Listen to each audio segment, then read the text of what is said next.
ನಮಸ್ತೆ ಸರ್. ನನ್ನ ಹೆಸರು ರಾಜೇಶ್ ಅಂತ. ನಾನು ಐಸಿಎಲ್ ಕಂಪನಿಯಲ್ಲಿ ರೀಜನಲ್ ಅಗ್ರಿಮಿಸ್ಟ್ ಆಗಿ ಕೆಲಸ ಮಾಡ್ತಿದ್ದೀನಿ. ನಿಮ್ಮ ಪರಿಚಯ ಮಾಡ್ಕೊಳ್ಳಿ ಸರ್. ಸರ್ ನಾವು ಎಚ್ ರಾಮಪ್ಪ ಅಂತ ಹೇಳ್ಬಿಟ್ಟು ಚಕ್ಪುರ, ಕೋಲಾರ ಜಿಲ್ಲೆ, ಕೋಲಾರ ತಾಲೂಕು, ನರಸಾಪುರ ಹೋಬಳಿ, ಚೌಡದನಹಳ್ಳಿ ಗ್ರಾಮ ಪಂಚಾಯತಿ. ನೀವು ಎಷ್ಟು ಎಕರೆ ಹೂವು ಬೆಳೀತಾ ಇದ್ದೀರಾ? ಸರ್ ನಮ್ದು ಈಗ 8 ಎಕರೆ ಇದೆ. 4-5 ಎಕರೆ ಮುಗಿತ್ತು, ಈಗ 3 ಎಕರೆ ರನ್ನಿಂಗ್ ಇದೆ ಸರ್. ರನ್ನಿಂಗ್ ಅಂದ್ರೆ ಇನ್ನೂ 15 ಡೇಸ್ ಹೋಗ್ಬೇಕು. Okay okay. ಈಗ ನಿಮ್ಗೆ ಐಸಿಎಲ್ ಕಂಪನಿ ಇದೆ ಅಂತ ಹೆಂಗ್ ಗೊತ್ತು? ಪರಿಚಯ ಯಾವ ತರ ಆಯ್ತು ನಿಮ್ಗೆ? ಸರ್ ಐಸಿಎಲ್ ಕಂಪನಿ ಅವರು ಫೀಲ್ಡ್ ವರ್ಕ್ ಮಾಡಿ ನಮ್ಮ ತೋಟಗಳ ಹತ್ರ ಬರ್ತಾ ಇದ್ರು.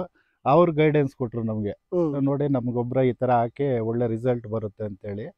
ಆಮೇಲೆ ಇನ್ನೊಂದು ಏನಂದ್ರೆ ಪ್ರತಿ ವಾರನೂ ಬಂದು ಅವರು ನಾವು ಸಜೆಷನ್ ಕೊಡ್ತಾ ಇದ್ರು. ಈಗ ನೀವು ಮಲ್ಚಿಂಗ್ ಮಾಡಿ ಬೆಡ್ ಮಾಡ್ಬೇಕಾದ್ರೆ ಐಸಿಎಲ್ ಯಾವ ಗೊಬ್ಬರ ನೀವು ಹಾಕಿರಿ ಬೆಡ್ಡಿಗೆ? ನಾವು ಪಾಲಿಸಲ್ಫೇಟ್ ಹಾಕಿದ್ವಿ ಸರ್. ಪಾಲಿಸಲ್ಫೇಟ್ ಹಾಕಿದ್ರಿ. ಮತ್ತೆ ಅದು ಪಾಲಿಸಲ್ಫೇಟ್ ಹಾಕಿದ್ಮೇಲೆ ಏನ್ ಅನಿಸ್ತು ನಿಮ್ಗೆ? ಚೆನ್ನಾಗಿ ಕೆಲಸ ಅನಿಸ್ತಿದೆ ಸರ್. ಆಮೇಲೆ ಈಗ ಡ್ರಿಪ್ ಅಲ್ಲಿ ಐಸಿಎಲ್ ಕಂಪನಿ ಗೊಬ್ಬರಗಳನ್ನ ಬಳಸಿದೀರಾ ಏನಾದ್ರು? ಬಳಸಿದೀವಿ ಸರ್. ಯಾವ್ದು ಕೊಟ್ಟಿದ್ರ ಗೊಬ್ಬರ? ಫಸ್ಟ್ ಟೈಮ್ 1261 ಕೊಟ್ವಿ. ಆಮೇಲೆ ಇದು 44 ಕೊಟ್ವಿ.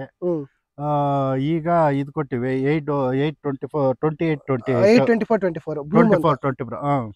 ಕೊಟ್ಟಿದೀವಿ ಸರ್. ಈಗ ಐಸಿಎಲ್ ಕಂಪನಿ ಗೊಬ್ಬರಗಳು ಕೊಟ್ರಲ್ಲ ನೀವು ಡ್ರಿಪ್ ಅಲ್ಲಿ, ಈಗ ಮುಂಚೆ ಬೇರೆ ಪರಿಚಯ ಇರಲಿಲ್ಲ, ಬೇರೆ ಕೊಡ್ತೀರಿ, ಅವಾಗಿಂದಕ್ಕೂ ಇವಾಗಿಂದಕ್ಕೆ ಏನಾದ್ರು ವ್ಯತ್ಯಾಸ ಅನ್ನಿಸ್ತಾ ಇದೆಯಾ? ವ್ಯತ್ಯಾಸ ಇದೆ ಸರ್. ಚೆನ್ನಾಗಿ ಅನ್ನಿಸ್ತಾ ಇದೆ ನಿಮಗೆ? ಮತ್ತೆ ಸ್ಪ್ರೇ ಏನೇನ್ ಮಾಡಿದೀರಾ ಸರ್? ಸ್ಪ್ರೇ ಸ್ಟಾರ್ಟರ್ ಮಾಡಿದ್ವಿ, ಬೂಸ್ಟರ್ ಮಾಡಿದ್ವಿ, ಆಮೇಲೆ ಅಕ್ವಾಮರೈನ್ ಮಾಡಿದ್ವಿ ಸರ್. ಸರ್ ಈಗ ಅಕ್ವಾಮರೈನ್ ಸ್ಪ್ರೇ ಮಾಡಿದ್ರಿ ನೀವು, ಫಸ್ಟ್ ಟೈಮ್ ಹೊಸದಾಗಿ ಬಂದಿದೆ ಅದು. ಮಾಡಿದ್ಮೇಲೆ ಏನ್ ಅನ್ನಿಸ್ತು ನಿಮ್ಗೆ? ಅದೇ ನೋಡಿ ಸರ್, ಈ ಸ್ಟೆಮ್ ಇದೆಯಲ್ಲ, ಈ ಸ್ಟೆಮ್ ದಪ್ಪ ಕಾಣಿಸ್ತಾ ಇದೆ. ಈ ಮಗ್ಗಿದೆಯಲ್ಲ, ಈ ಮಗ್ಗು ಸೈಜ್ ಕಾಣಿಸ್ತಾ ಇದೆ ಸರ್. ಓಕೆ. ಇದು ಸ್ಟೆಮ್ ದಪ್ಪ ಇದ್ರೆ ಏನು ಉಪಯೋಗ ನಿಮ್ಗೆ ಹೂವಿನಲ್ಲಿ? ಸರ್ ಇದು ಡೆಕೋರೇಷನ್ ಹೋಗೋದು, ಇದು ವೈಟ್ ಬರೀ ಡೆಕೋರೇಷನ್ ಗೆ ಹೋಗೋದು.